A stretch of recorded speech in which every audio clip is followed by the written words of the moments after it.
Oh my God, they're dead! Who could have done such a heinous act? I bet it was that frog down by the swamp.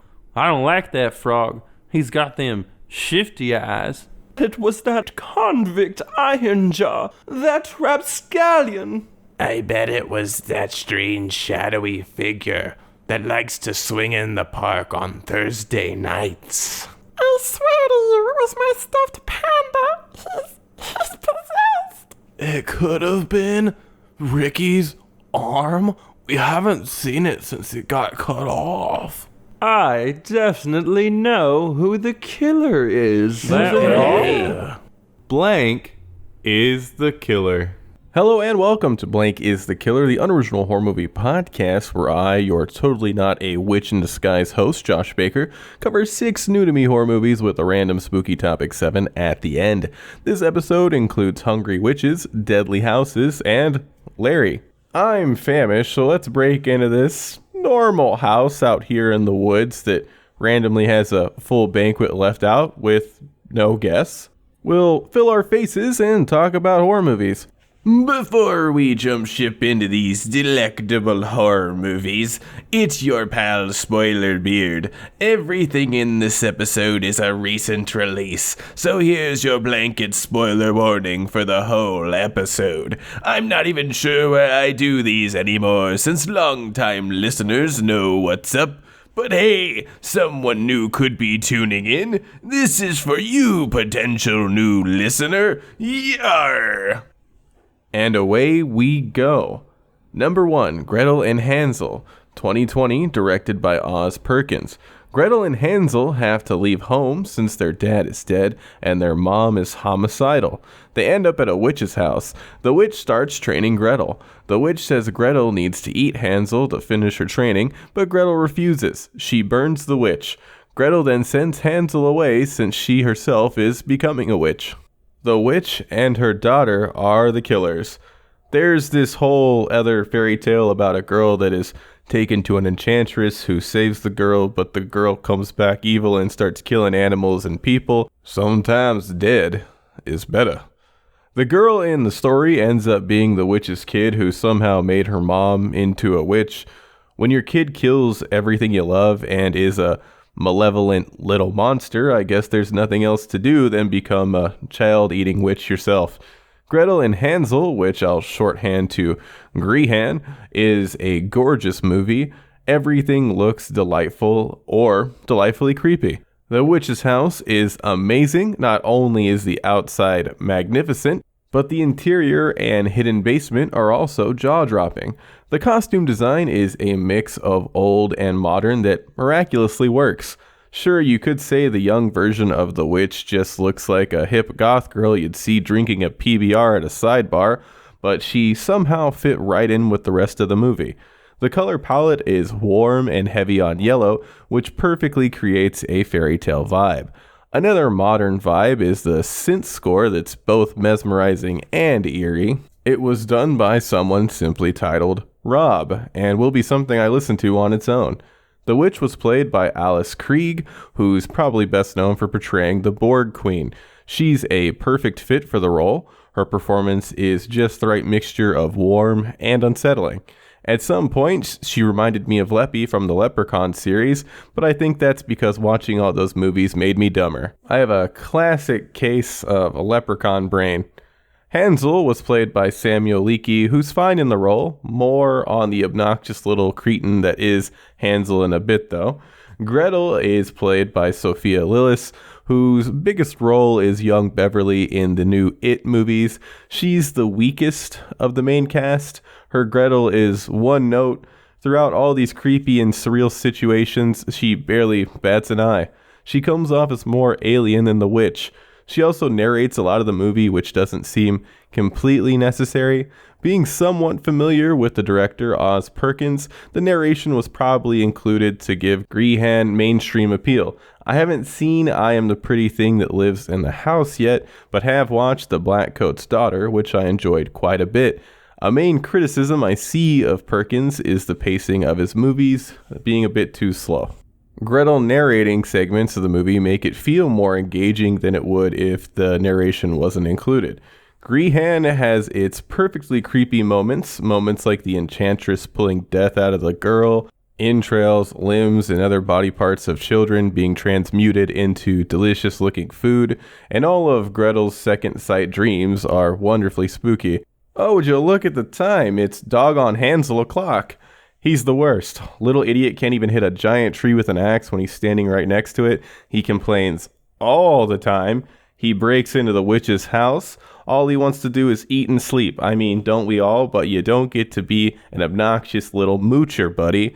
The whole reason Gretel doesn't go full-on super powerful witch is Hansel. Just eat him. No one will be sad about his death. Instead of killing Hansel, you kill your mentor. Jeez. To be fair, Gretel would have had to eat him, and even after transmuting him into a delicious-looking cheeseburger, he probably would have tasted like dog poop. It's a good thing Gretel saved her dumb little brother and is watching over him. Wait a minute. She sent him on his way. This little whiner isn't going to survive on his own. He's 100% going to die. Good job, Gretel. You killed the witch for nothing. Hansel is still going to die. If he's not ripped apart by wolves, some weird Satanist is going to put an end to him. The latter almost happens in the movie. A random huntsman shows up and kills the Satanist to save Hansel. Ugh. Stop saving this kid. Gretel and Hansel is a movie your eyeballs and earballs will love. Check this one out. Number 2, Relic 2020, directed by Natalie Erika James. Kay and her daughter Sam go to check on Grandma Edna. They can't find her. Edna shows up out of the blue looking disheveled. Edna appears to be suffering from dementia. Sam finds a hidden passageway in the attic that turns into a maze. Edna becomes aggressive and starts chasing Kay, who runs into Sam. The two of them break through a wall and make it to the front door. Kay goes back in the house to be with her mother during her passing. Time is the killer. Kay peels Edna. Huh? Kay peels Edna. You said that already. What are you talking about? Kay literally peels off Edna's flesh to reveal a blackened skeletal Edna. Hey kids, I'll be back in a bit. It's time to peel Grandma. This is a whole allegory for dementia and Kay helping her mom, and Sam seeing this, realizing she's going to at some point have to do the same thing for Kay, which is haunting. I haven't had any personal experience with dementia. Maybe I should watch The Father, since Anthony Hopkins won the Oscar for Best Actor for it and is said to portray it perfectly. I have said and would like to be on record saying, when I die, I want to become a beautiful skeleton. Do universities still turn corpses into skeletons to study? That was the thing, right? Even if it's not, clean all this disgusting fleshy material and innards off my beautiful pearly bones when I die, please. There's a horror book called House of Leaves that I've read very little of. The secret, ever-growing attic maze reminded me of it. The set design for the maze is incredible. It's neat to see the worn-out rooms continue on in different sizes and orientations. It's kind of like a grungy version of the Escher staircase.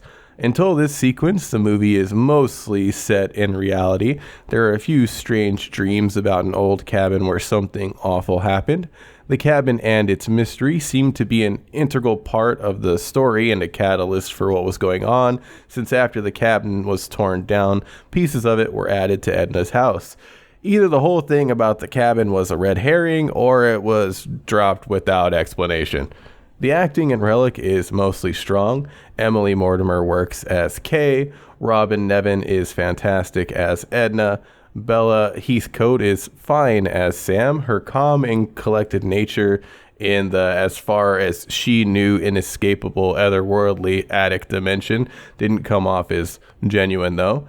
You'd expect a certain level of panic from a character that ended up in that situation. There is some very effective, practically done body horror. Edna has a large wound that gets worse and worse over time. She also ends up taking a knife to herself, which is disturbing. The peeling of Edna is an interesting idea, but it came off a bit comedic due to the absurdity of it. Kay hanging out with skeletal corpse Edna is a bit too wacky. Still, the horror of realizing what has just taken your mother is also going to happen to you, and then your child is powerful. The dread induced from that realization and being trapped in the attic dimension are great. The house and Edna rotting was an interesting way to portray Edna's deterioration. Aesthetic is definitely one of the movie's biggest strengths. Relic is a slow burn that ends with a depressing finish. It's a unique take on dealing with a loved one who's struggling with dementia. It's not a movie that I'd recommend you drop everything to watch, but if you want to watch a horror movie that'll make you sad, consider checking out Relic. Sometimes you just gotta peel your loved ones. Someone's gotta do it. Do you want a stranger peeling your grandma? Number 3, Amulet 2020, directed by Romola Garai. A refugee named Tomas is invited to a house by a nun. He gets free room and board for helping fix up the place. Magda and her mom live there. Her mom is very sick and confined to the attic. Tomas ends up falling in love with Magda. It's revealed that he forced himself on a woman in the past. The nun and Magda are actually otherworldly creatures that were tasked with torturing Tomas for his crime. Tomas kills the mom, who is actually another evil man that the nun and Magda had been torturing for his sins. Tomas takes the other man's place. Tomas is the killer.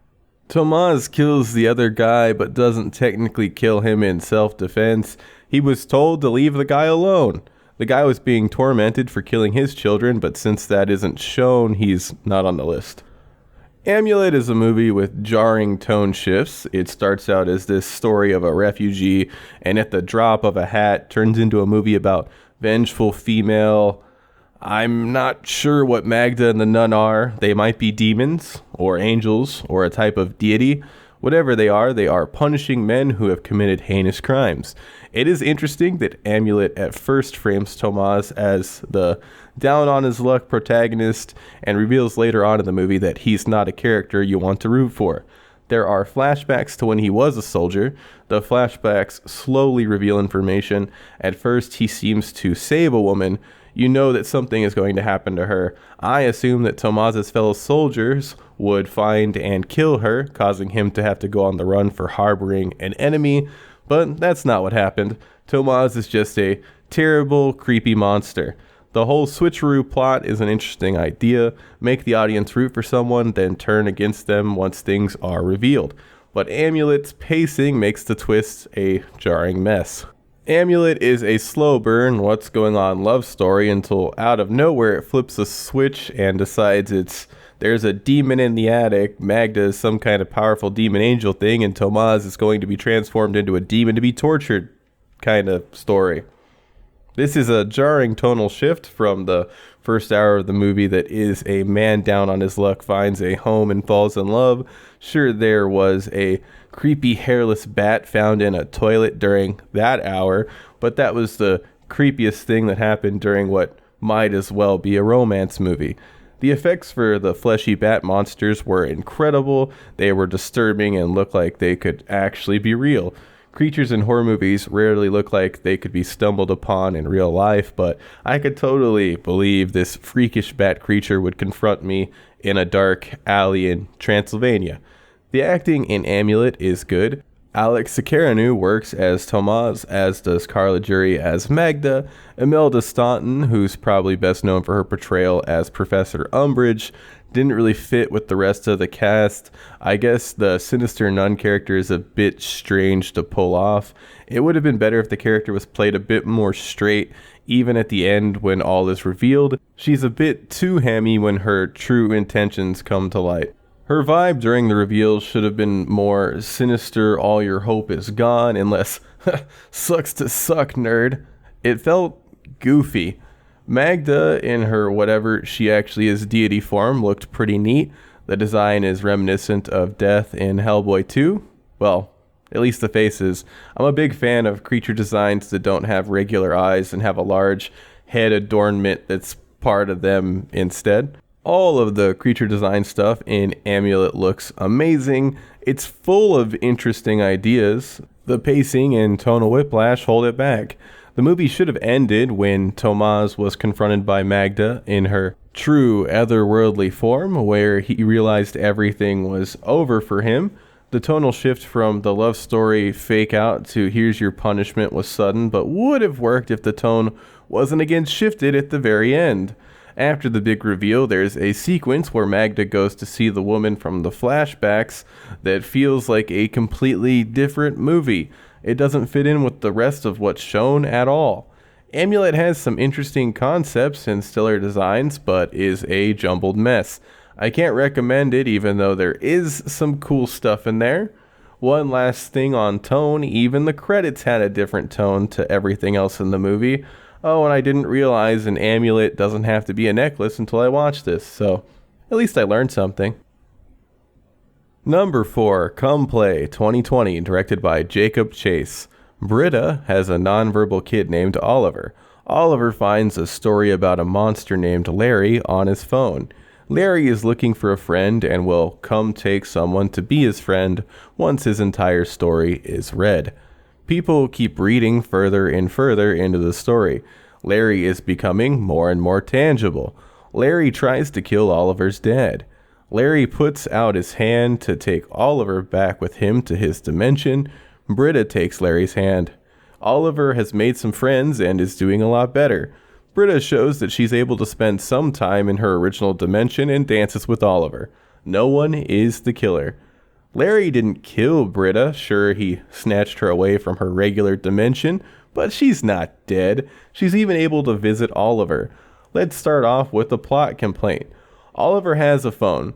He initially comes across Larry's story on his phone. He then loses his phone. His dad finds an obviously cursed iPad and gives it to him. Oliver should have his first encounter with Larry on the cursed iPad. It's weird that the iPad isn't the catalyst. Instead, Larry has always been chilling in Oliver's screens. Screens are bad. Technology bad. That seems to be the message of Come Play. But the funny thing is, Oliver is a nonverbal kid that is able to communicate with the help of technology. That's a good thing. Come Play received a Fangoria Chainsaw Award nomination for creature effects. That's it. Since that's the only reason the movie received a nomination, I tempered my expectations. I had watched the trailer forever ago and decided not to watch it until this idea to watch everything that had received a nomination. Come Play looked pretty similar to another movie about a killer imaginary friend called Z. After watching them both, there are some big differences, but the basic synopsis of weird monster is looking for a friend and ends up with an older lady works for both movies. The mom in Z eventually escapes the monster's grasp, though, unlike in Come Play, where Britta parties with Larry for all eternity. There are some interesting and creepy ideas in Come Play, like when Larry is hanging out in a parking lot. He's invisible since not much of his story has been read yet, but his presence is given away by some litter that's flying around getting stuck on him. Is anything that happens in Come Play as haunting as the staircase scene in Z? Nope. Should I still be comparing Come Play to Z? Probably not. The movies are different enough, I'll drop it. Larry the creature has moments where he looks genuinely unsettling. At other times, he looks like a monster pulled right out of an old PlayStation 3 game. Notice how I said 3 instead of 2. It's not great CGI, but it's not the worst. The practical stuff is solid, and some of it was done by Jim Henson's Creature Shop. The acting in this isn't amazing, as Robertson does a solid job as Oliver, but no one else stands out. Jillian Jacobs plays the character she always plays, which is why I've referred to her as Britta thus far. At one point in the movie, Britta invites kids to come to the house for a sleepover with Oliver. There's a solid 5 minutes of young boys screaming in terror with no Britta in sight. You're right upstairs, Britta. How are you not hearing this? Were you taking heavy sleep aids on a night where you were supposed to be a chaperone? Also, you don't appear to have a job and your baby daddy works as a parking attendant. How did y'all afford this huge 2-story house? It's getting harder and harder for me to watch movies and not notice people living well above their means. Why can't Larry haunt a kid that lives in a 2-bedroom apartment? It seems like monsters and ghosts only go after people that are wealthy. Besides Larry, there is another big character in Come Play, SpongeBob. Oliver loves SpongeBob. I don't know how Come Play got the rights, but they remind you every couple of minutes that they did. SpongeBob is constantly shown or referenced. Larry even gives Oliver a yellow sponge as a gift. Larry is an interesting name for a monster. It's kind of welcoming. I feel bad for Larry.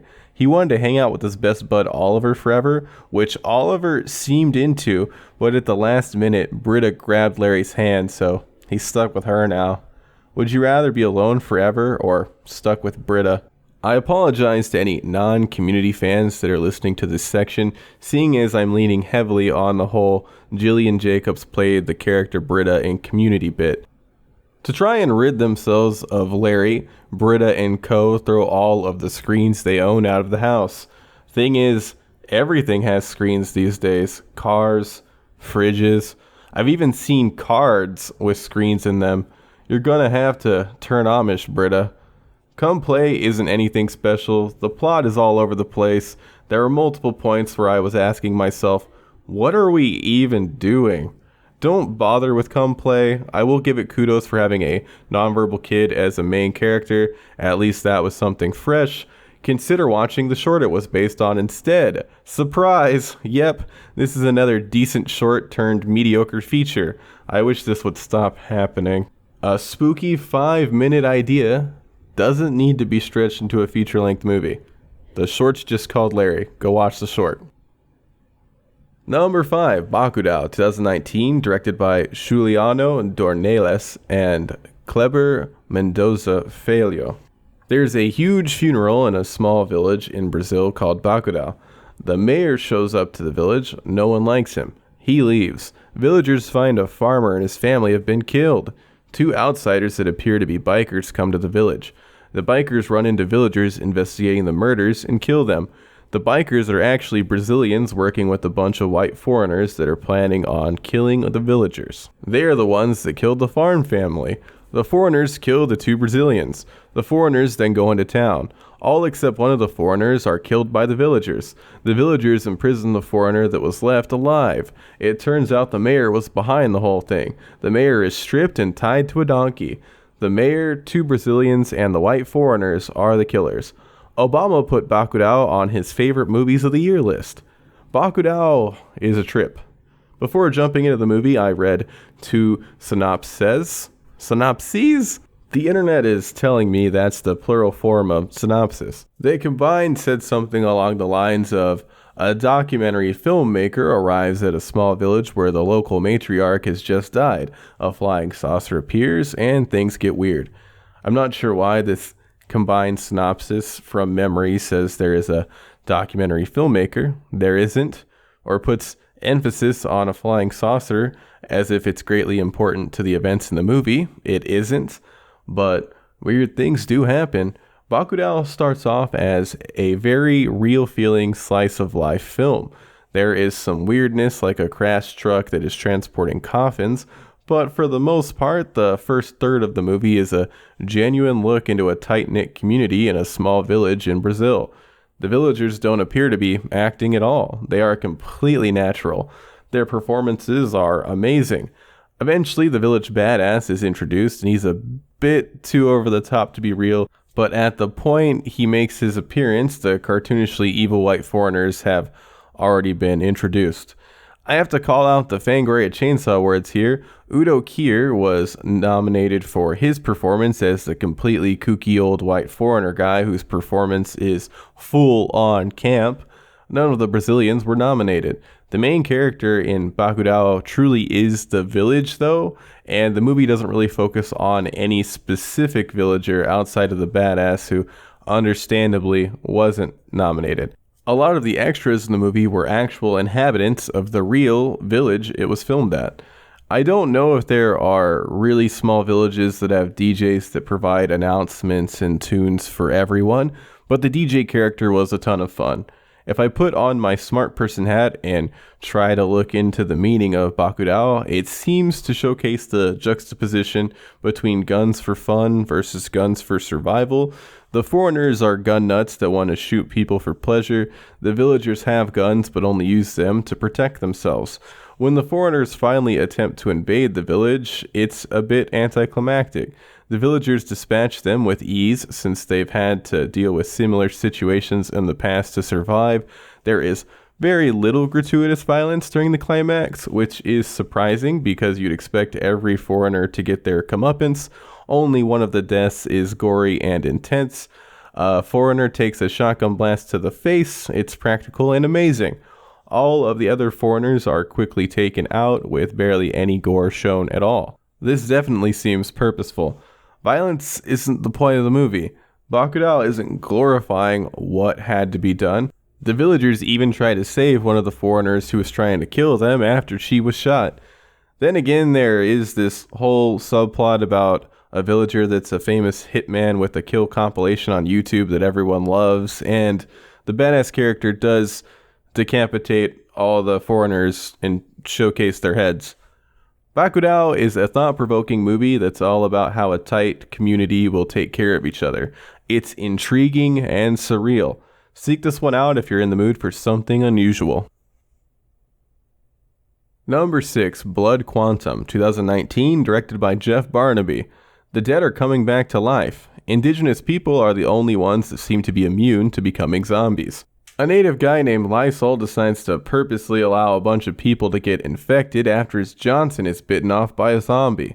Lysol and his followers keep killing people. Lysol's brother Joseph stabs him. Joseph has a pregnant non-native girlfriend that was bitten because of Lysol's actions. Lysol is eaten by zombies. Joseph, his girlfriend, and his mom get in a boat. The baby is born, and Joseph has to kill his girlfriend after she turns. Lysol, his followers, and zombies are the killers. What do you do when the dead are coming back to life and native people are immune to turning into zombies? Make a big compound to keep your community safe, including non-natives that show up. Oh, and when people that could possibly be infected show up at the compound, just ask them if they've been bitten. No one will lie about whether or not a living ghoul's chompers have penetrated their skin.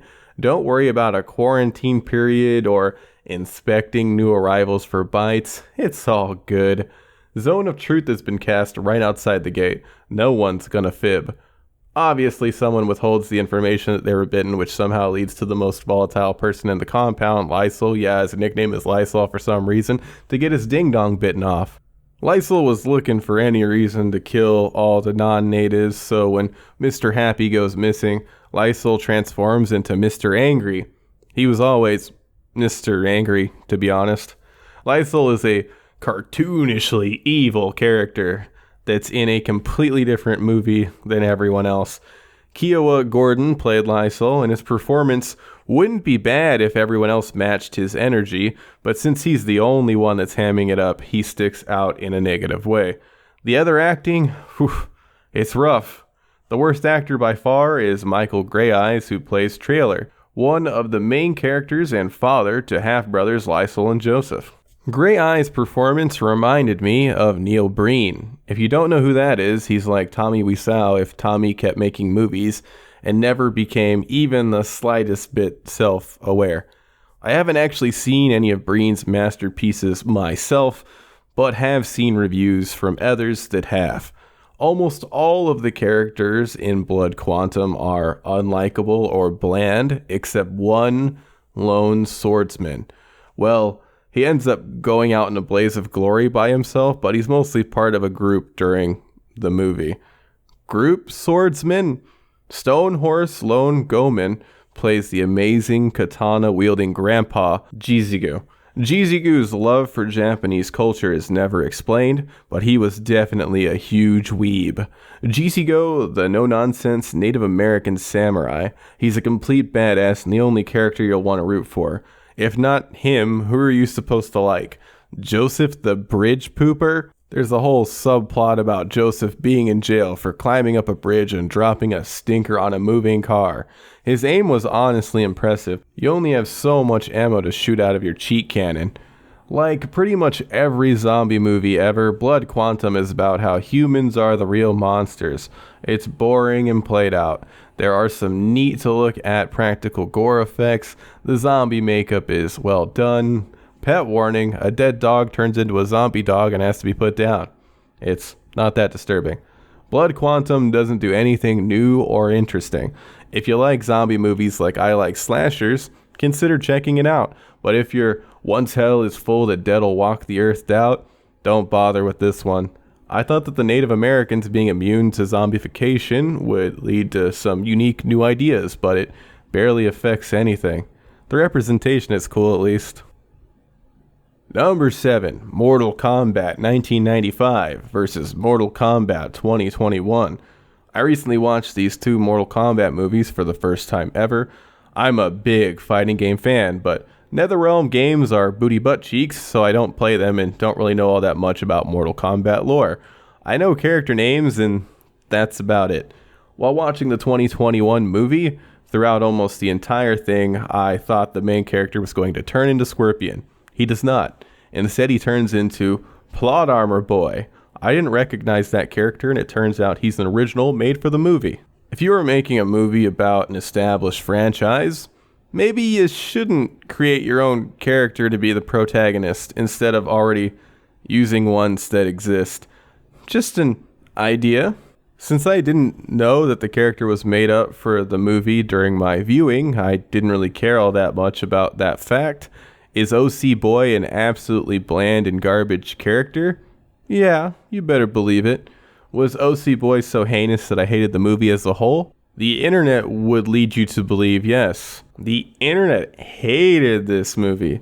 But since I went into the Mortal Kombat movie with negative expectations, Mr. OC didn't ruin the movie for me.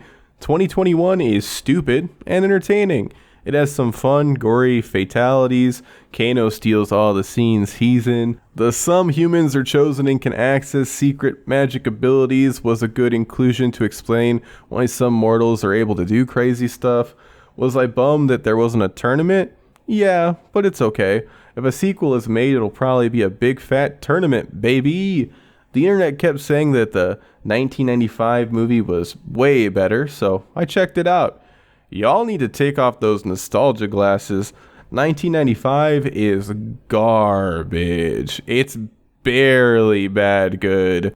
It does have a teeny tiny bit of fun in it, and it's easy to laugh at all the ridiculous acting and dialogue, but it drags hard and isn't even rated R. I don't remember seeing any blood in the 1995 version, which is ironic.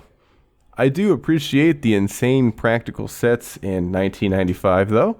Lots of money must have been raised to create that dumpster. Verdict. Both movies are bad, but 2021 is much more entertaining if you don't have deep-seated nostalgia for 1995.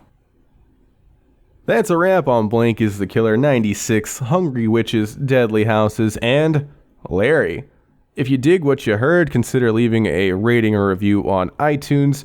There will be a few more Fangoria Chainsaw Award nominees on the next episode, but it'll also have some other stuff. Episode 97 will be out on May 16th. Until then, make sure to heavily inspect anyone you're allowing into your compound during a zombie apocalypse. The TSA is usually more invasive than the people screening newbies for bites. No one is going to call you a pervert for a thorough bite inspection when a single nibble spells destruction for the entire compound.